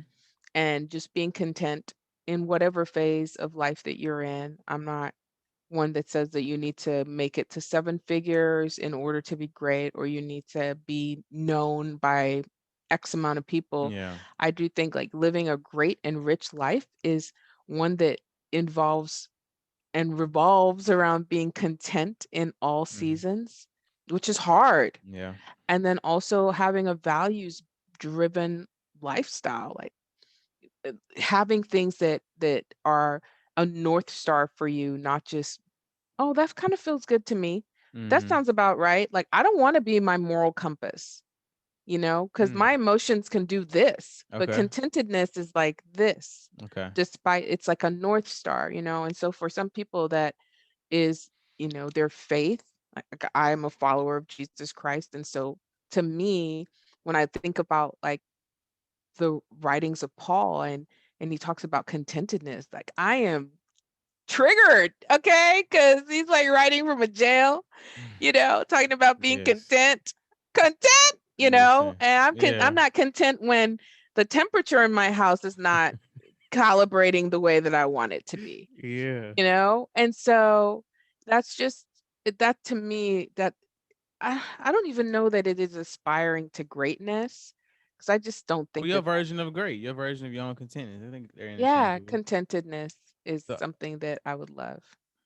so just in every arena Well, just in the season that you're in, that you're because in. it's going to Okay. be changing and you can't just always be happy, right? Because if you're like, Mm. oh, that'll make you happy, it's temporal, it's Well, that's fleeting. being content though. You don't have to be happy. You understand the ebbs and flows of life, but you have some to Absolutely. lean on, even when Yeah. something bad is. I think that's content for me at least. It's Yeah. like, all right, this sucks right now, but at least I got boom. Yeah, there's still hope there, Yeah. and Mm. there's like provision there, and you know that it's not going to be always, and so you can choose the mindset that you want to renew about whatever your season is. Okay. Cool. I like that. That's what's up. So I heard, I forgot when I wrote this down, but I have like a lot of notes. I pride myself on like asking different questions that I guess nobody else would probably ask. But I heard you say this somewhere else. It said, we need to write our wishes down so that others can help you. Oh, And for sure. they kind of brushed past it a little bit. It was deep. I was like, whoa. I thought you were gonna like expound upon it, but I was like, you didn't because I went somewhere else. I don't know. But like, so what does that really mean? Can you kind of chew on that for That me? is estate planning. Well, I mean, It's no. Well, yeah, estate. I'm talking about for your life, though. I'm thinking like more of a that general is it. sense. That is. So Describe it. for there's so many levels to that, right? So Mm-hmm. estate planning is essentially writing your wishes down so people can help you in a legal sense so that you Mm-hmm. have ways that people can help you with your property, with Mm-hmm. your money, with your physical body, okay? Okay. The other part of it is I always think about it like I want to do this with my mom, which is I want to write down her history because we don't have so much of my dad's history. It's just Okay. cobbled together from others because he's passed away. Yeah.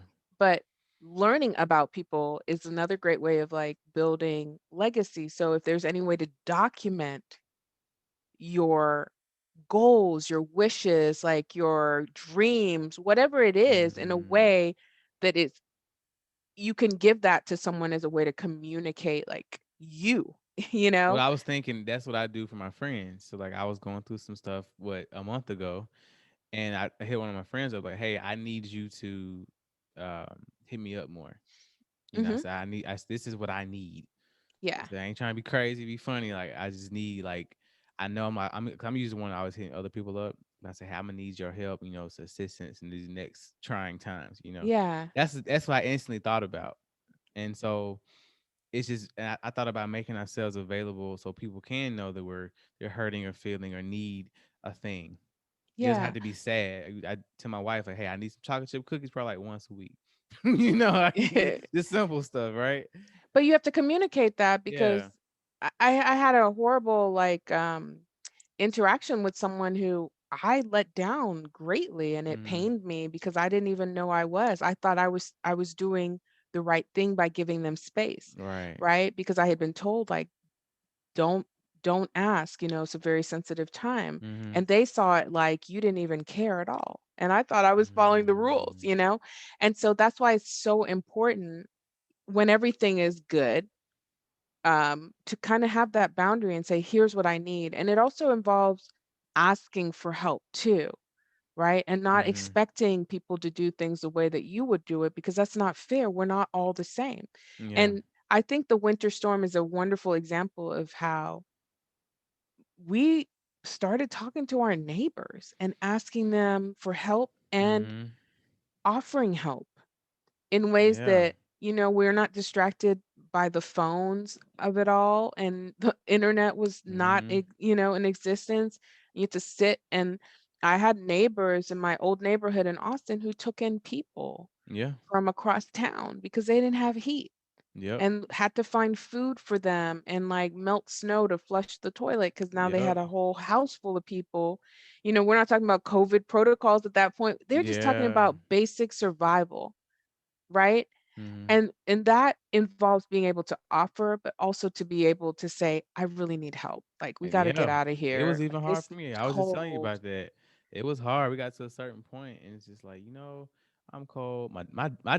My saw my dog get cold. I was like, all right, because Yeah. he's a hot body. We call him a hot boy all the time, but because we researched it, like when dogs like go into that little circle, and he had his He's nose like trying to under his keep, leg. I was like, yeah. man, it was wild, and I had a different perspective, I guess March, Mayish of when COVID first started. Kind of very similar because we're having to stay indoors. It's different for people. I try to be kind of mentally tough, I'm that soldier kind of mindset, but I had to take a step back and really God kind of was working on me on this.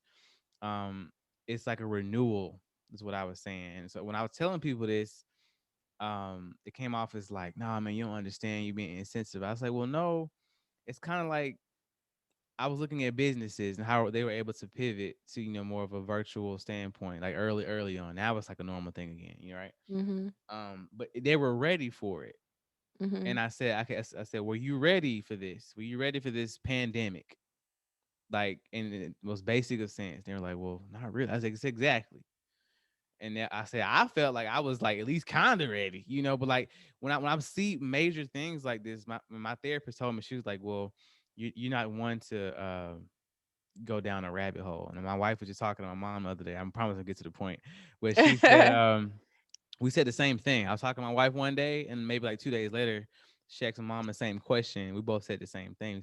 She said that when I get to a certain point of like depression or anxiety or whatever, like it's really, really, really hard for me to come back from that. Right. And so she said, what my therapist, she said, what you do, it's not really deflecting. Cause I told her, I said, I feel like I don't feel nothing. Mm. Like I feel like that it takes a lot to get me to cry or be emotional about anything. And not just like your standard man stuff, but like no, like I'm not even just being quiet. Like you'll say something bad, hey Jay, you just lost $50,000. I'm like, dang, that's really sucks, but at least I can go work. I'm already You're looking like fixing it. towards the next thing. And so Mhm. she was like, well, that's not necessarily a bad thing, but that's something that it's like your body and over time you've established that to keep you safe pretty much. Mhm. So, so I was thinking about other people, obviously, because I'm thinking everywhere. I'm like, what do other people, personality types do? What's their Achilles, not Achilles heel, what's their crutch? I said, I thought coping mechanisms were crutches. That's Mm. what I thought. Like, 'cause I'm thinking like, drugs, alcohol, whatever. That's what people go to when something's going wrong. But she's like, no, like it could be, eating. It could be watching too much TV. It's just something to make you Yeah, it could numb be and get your mind social off. media. It's any Yeah. numbing thing, And right? so, and then I'm to bring it full circle back to what you do, the mindset that people are in. I'm always wondering what can we do to get ourselves in another mindset and whatever I'm talking about. So now it's estate planning, now it's the future and our kids and our families. And I'm still thinking about it. I'm like, okay, what does she tell these people? Like to get Yeah. them. And I know you kind of like in a neutral perspective, like hey, hey, this is what it is. You can believe it or not, right? But if you were talking to me as like let's say we were like super close friends, and you saw that I needed this, Yeah. what would you tell your people? Like, hey, you really need this. Like, I don't Yeah. know. I talk I about hope I this wasn't on. rambling or nothing, but it just No, kind I of like got that me you into brought the it back to spiral. this. Yeah. Um, I tell them to do the research, but take an action step, right? Something So simple. it can be very overwhelming to talk about estate planning, but you don't have to be an estate planning lawyer. No one's Hmm. saying you have to go to school for this. We're just saying find a way to do this that's not LegalZoom and doing it Yeah. for $99, right? And so for some people, that might be booking a consultation with a lawyer and just Hmm. saying, I don't even know what I don't know. I want to talk about this, right? And sometimes people, they're like, like you said, you're like, I don't even know a lawyer, right? So Hmm. being able to talk to a lawyer is very intimidating for a lot of people, but Hmm. a lot of them have complimentary consultations. So take them up on that and just start to explore. For others, it might just be doing more research. On my website, I have a resource library. It's called Wills in Texas. It's like, what are the top Yeah. 5 documents I can start an estate plan with? Or what are the different types of trusts? Or what, just like educate yourself, just like we do deep dives into a show Hmm. after Netflix, you're like, okay, did this really happen? Yeah. And you're like on some Wikipedia and watching videos on YouTube, like behind the scenes. We can Yeah. find information, and there's so Right. much information out there if you really are ready to do it. I do think of things like the pandemic, sitting at home with your family, looking around thinking, what would happen if this went the other way? Not Yep. That's everybody me. made it Yeah. out of the pandemic. Not everyone made it out of the winter storm. Like, Hmm. truthfully, how would they live? It's like Right? biblical times. Cause think about it. You Yeah, think about the plagues and stuff that happened, especially in the Old Testament, it's right? crazy. That's how he got the children of Israel even to get it. Mhm. as a people, You as a have to shake society. the people. Okay, I'm gonna give y'all a winter storm here. I'm gonna give you a pandemic over there. Here's an I insurrection. I mean, mean, what else? what Open is your, it gonna take? Exactly. That's always my question, and what I think that you're doing is just so amazing. I used to say in the beginning with what you're doing. I tell my barber this all the time. You're doing God's work, Oh. doing for real. And so, um, I want to go ahead and get towards the end before we get too down and deep into it. I think we already went like an hour and some change already. I love it. I knew this is how it's gonna go. I didn't even ask half the questions I had on here.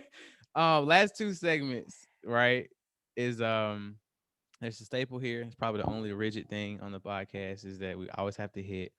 First one's kind of light. We talked about, but the second one is the scripture, of course, if this is your second and third time listening. But I want to go to the question first that if you had any superpower, what Mhm. would it be, and how would you use it to make money? Now, I had to add a caveat to that, or for lack of better words, people say I used to say caveat too much or piggyback on, right? But they always make it like for other people. Like one thing, one person told me if I could hug somebody and they feel better and cure. I don't want the good. I want a happy. I want a selfish, iffy, like Selfish. superpower. Something that will make your life better. A selfish one, and how would you use it to make money? And 'Cause- how would I use it to make money? Yeah. Something that would make my life better. Oh, well, this is a really good one. I would get I would have the ability to like delegate tasks that would be done Okay. correctly. Like How would you ensure they household would be tasks. okay? It's a Okay. superpower. That's the power in it. They will be done Okay. correctly. My superpower would be like keeping my house clean, taking my kids to school or to activities, like babysitting. I know this sounds really crazy, but the But you way could I would hire generate, somebody for that though, right? It's yeah, not I like a could. superpower. It is. It's a superpower because it's not always immediately available. I don't have a house manager, but when those things would all be delegated, I'd be like super Hmm. delegator, Wash the and dishes. yes, are you kidding me? I bet you. I'm shocked that they haven't had a superhero like this.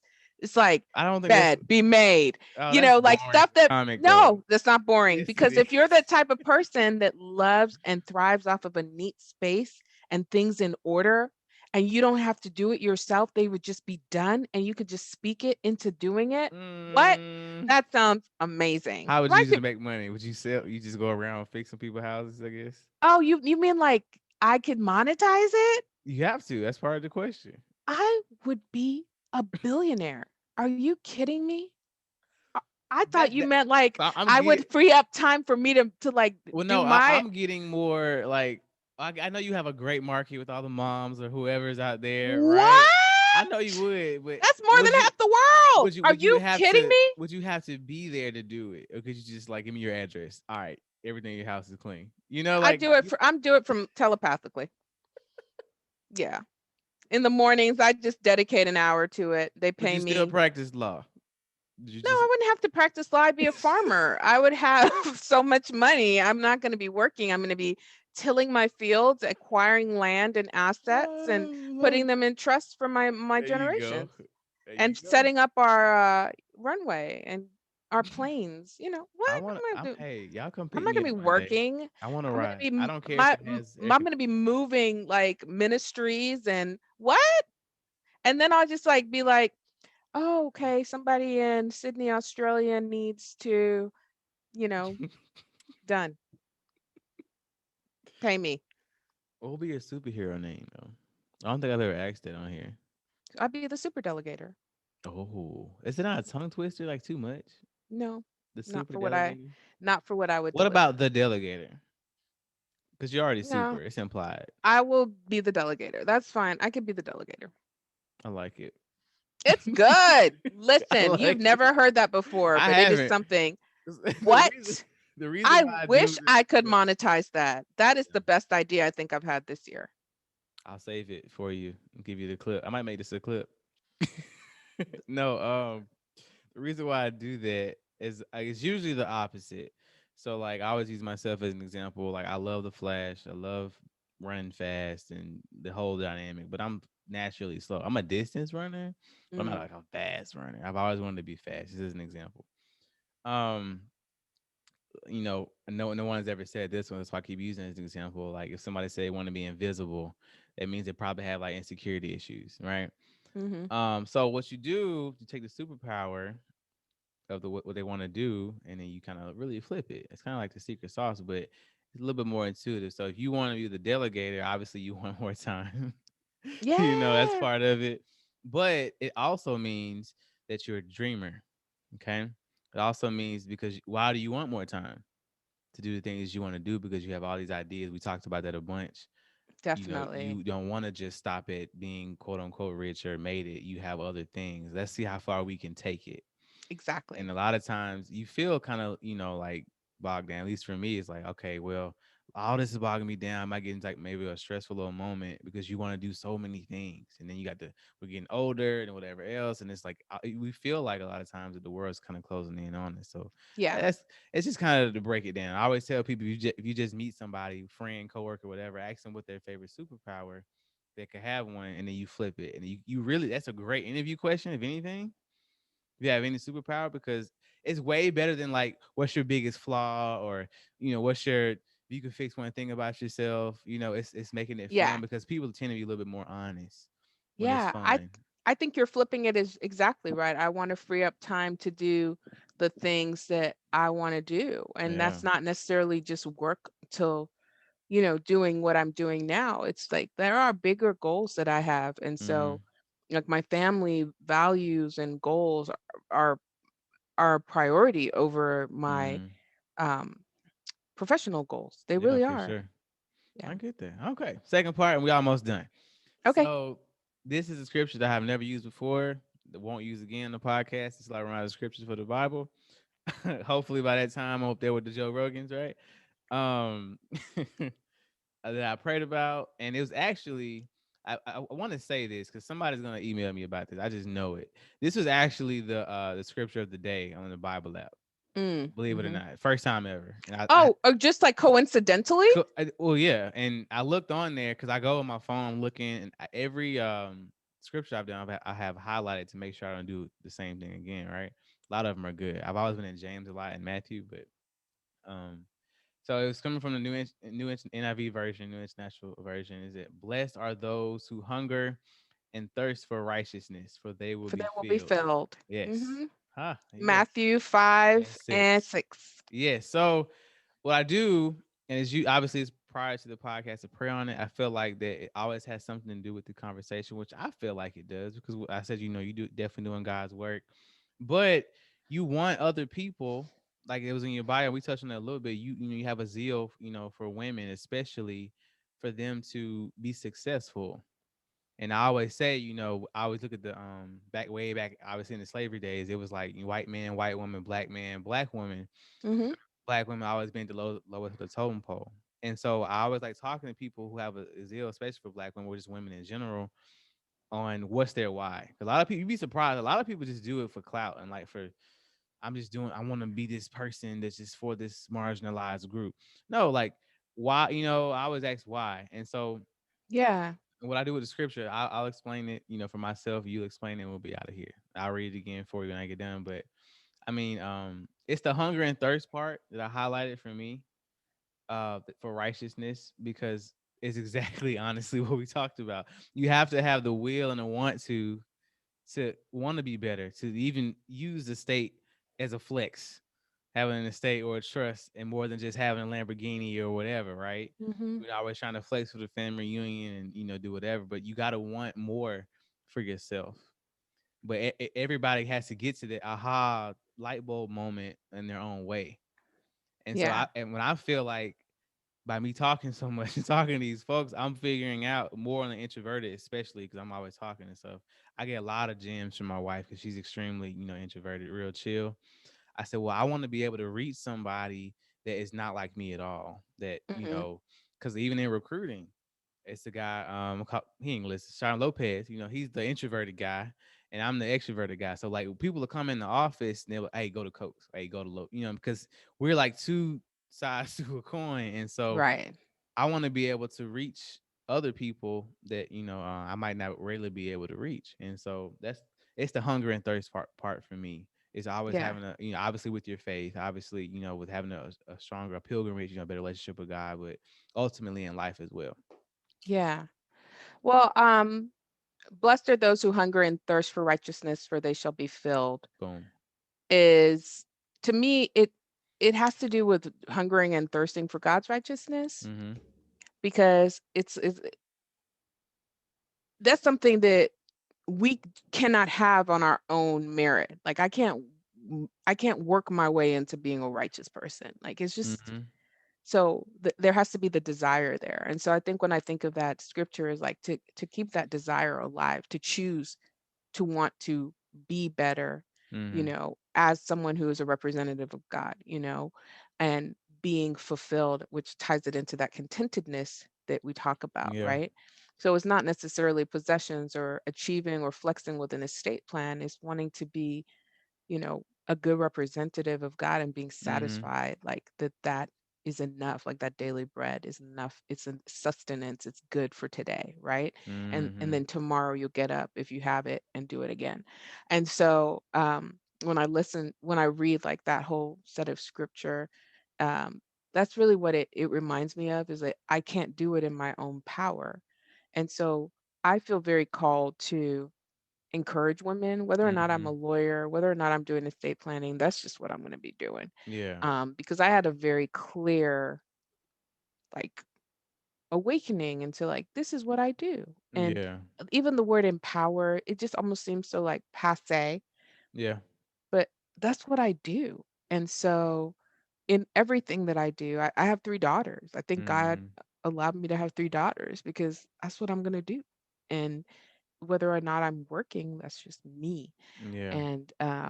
And I know I've fallen short in that in many times in my life, but that's what drives me and lights me up, and you know just gives me that zeal to keep going. Mm-hmm. And so I feel very missional, and that's I feel like that desire and hungering and thirsting to do that which I feel I've been put on earth to do does make me hunger and thirst after God's Yeah. righteousness, and Yeah. it fills me up. And so I can align things with that, because we talked about it at the beginning. How come, you're a public person, or however you describe Yeah. it? Yeah. It's not that I'm trying to be a public person, is that this is my gift. And this is Mm-hmm. how I use my gift. My husband's very brainiacy, but he doesn't have to let people know that. Mm-hmm. But if you encounter him and you want to learn from him, he's gifted in that. And that's how he uses his gift. Mine Yeah. is I I want to speak life to people, and I want to say, look, I don't know if this is new to you, your first time or your fifth time, but I got a word for you and this can help Mm-hmm. you. Right? So if you have ears, listen. Yeah. But it's not going to fall on everybody right now. It might just be a seed I threw out there. I might be watering for some, and some are ready for the harvest, and it's not going to be Mm. my harvest necessarily. And so just being very missional in living out your calling and wanting to do what God has put you on earth to do, or That's the good. various things, will fill you up and keep you content. But it is daily. You got to keep renewing your mind on those things. So that's I like that's what that. came to mind for me on that. No, I get it. And I'm just saying, like, even if it may seem crazy in the beginning, we always use the example of the stripper coming to church, right? They say because she went to the club or whatever, and whatever reason she got there, let that be the start. So Mm. whatever, just anything that's great that you want to do, and however we got you in there, or drug you, whatever, into a better place. Okay, cool, you're in here. Meet people where they are, give them a gift card, whatever, and whatever, right? But then that's where God starts to work, and He transforms you. And, she might not strip. I'm not saying it's a bad thing. I don't know. I'm just saying. But Let's not use like, the stripper well, it's example. a great example I use It's because not. It's not they always analogous.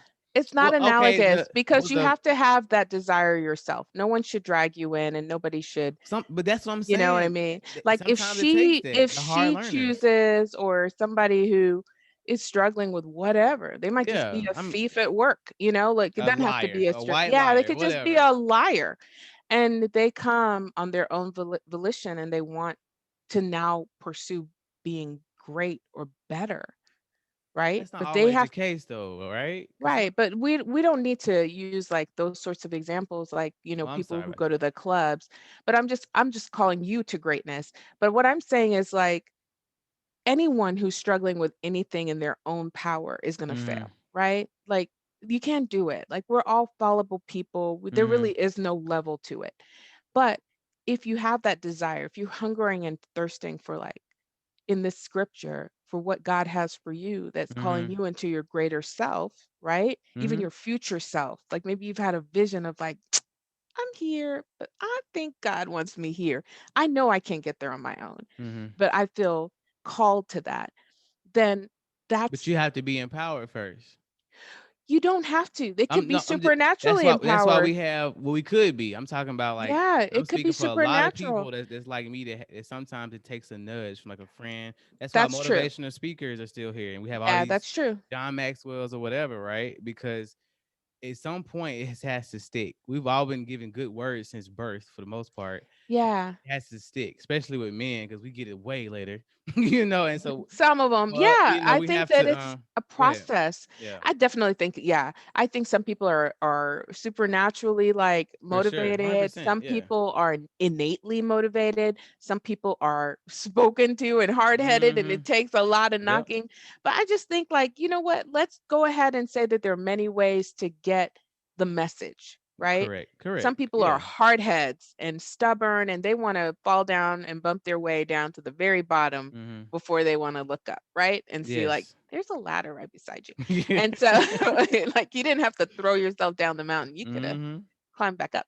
And so yeah, I mean, not to take away from your analogy, I think that we are trying to say essentially that there might be different ways for people to come to um, being called into like their higher self, Right. right? Their And purpose, their yeah, and their calling, or whatever. purpose and Yeah. their calling. And I get kind of like, churches, they always love to like bash on the people going to the clubs. And there are people Oh who have no. all kinds of terrible lives, beating their I'm telling wives that you, are deacons, and we won't even sleeping talk with about the small. kids that are Yeah. pastors. I gotta. So let's Mm-hmm. not talk about the stripper because she is just, making money and we don't know But why. my point in that was saying that whatever it takes to get somebody to the water, it's not your job to transform them, but it is our Yeah, job to bring them to the water. That's all I was saying.